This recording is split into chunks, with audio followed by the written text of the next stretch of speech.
Gare du Nord, 10 h du matin. 200 gilets jaunes ont répondu à l'un des 3 appels à des manifs sauvages. Appels surtout destinés à éparpiller les forces de l'ordre et à les détourner de la seule manifestation autorisée, celle qui part de Bercy. Les manifestants sont reconduits jusqu'au métro qui va les conduire au pied du ministère des Finances. Initialement, cet acte 23 se voulait la réponse aux annonces d'Emmanuel Macron à l'issue du grand débat. Mais, incendie de Notre-Dame oblige, celles-ci ont été repoussées. De toute façon, les manifestants n'attendent pas grand-chose du chef de l'État. Absolument rien. On n'y croit pas.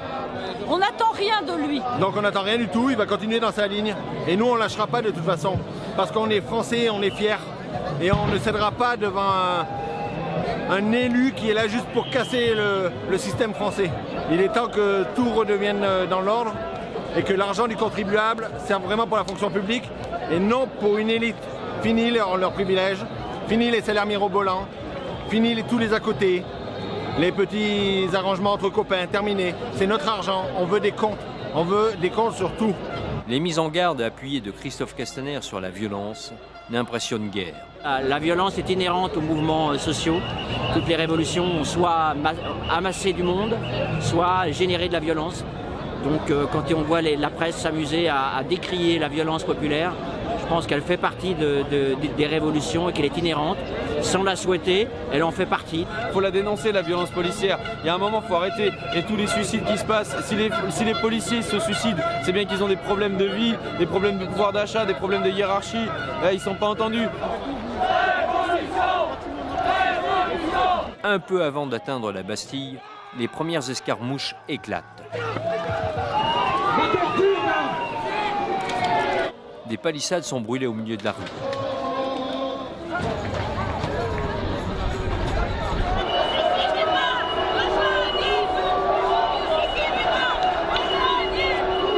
Les brigades de répression de l'action violente, rebaptisées Stormtroopers par les manifestants à cause de leur ressemblance avec les soldats de la saga Star Wars, hésitent sur la conduite à tenir.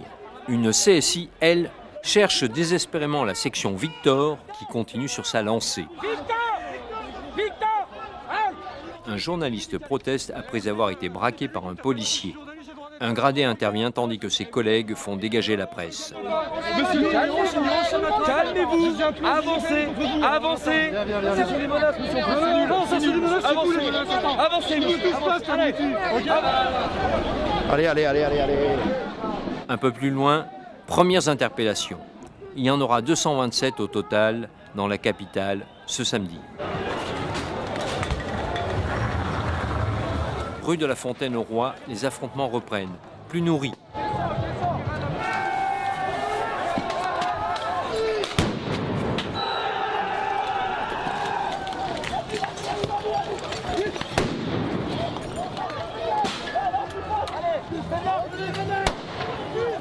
Les feux de poubelle se multiplient, obscurcissant le ciel.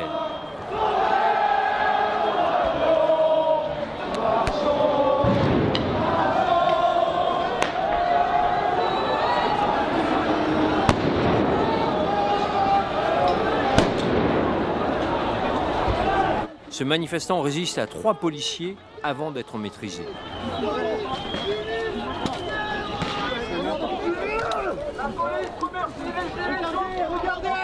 Regardez, la honte! Avenue de la République, un cordon de CRS empêche les manifestants de rejoindre la place de la République. Les gilets jaunes forcent le passage.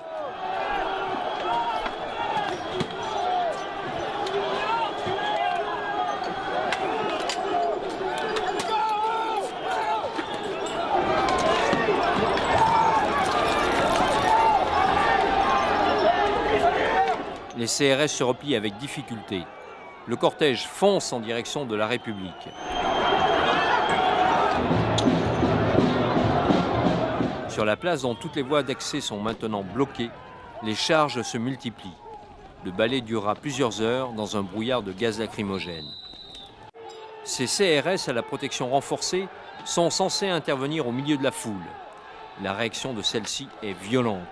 Ils doivent faire demi-tour. la BAC fait un usage sans retenue des lanceurs de balles de défense. Les palets lacrymogènes sont aussitôt renvoyés à l'expéditeur.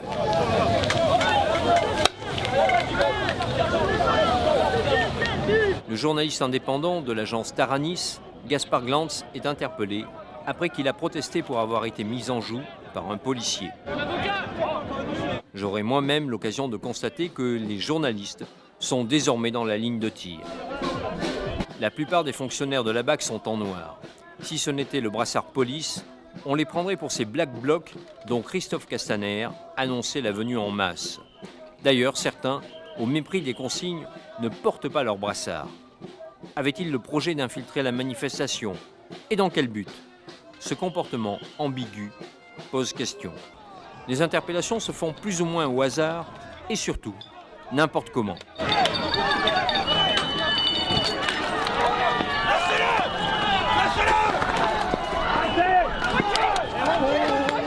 Le manifestant poursuivi parvient à s'échapper. Ces interventions mal maîtrisées contribuent à l'ambiance de chaos, ainsi que les brutalités injustifiées auxquelles s'abandonne une nouvelle fois la BAC. Le matin, les manifestants criaient aux forces de l'ordre « Ne vous suicidez pas, rejoignez-nous ». Après une après-midi de tirs de LBD en violation de toutes les consignes d'usage, de grenades de désencerclement et de gaz lacrymogène, les manifestants crient désormais « Suicidez-vous ».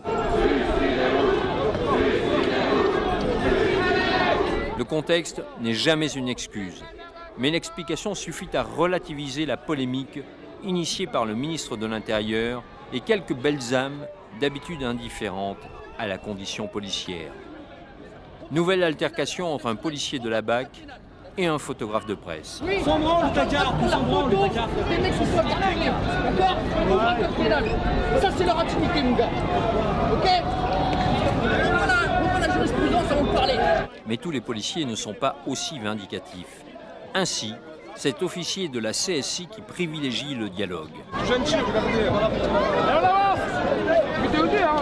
On peut discuter, mais allez par là. Malgré les lacrymos et les scènes de chasse à l'homme, les manifestants ne désarment pas.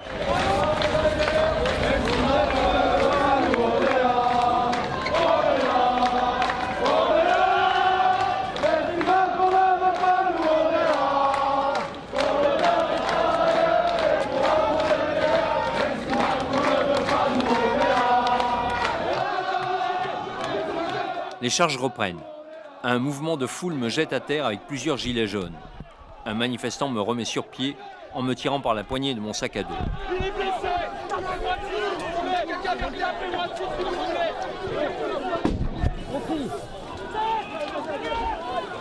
Entre deux charges et deux salves de lacrymogène, on commente la situation et on prend date pour le 1er mai. Alors moi je suis délégué syndical CGT, je ferai un petit clin d'œil aussi à M. Martinez, ça peut-être temps la convergence, ça fait 4 mois qu'on l'attend, donc bon il y a eu des choses de fait, mais moi j'attends un réveil du peuple plus largement.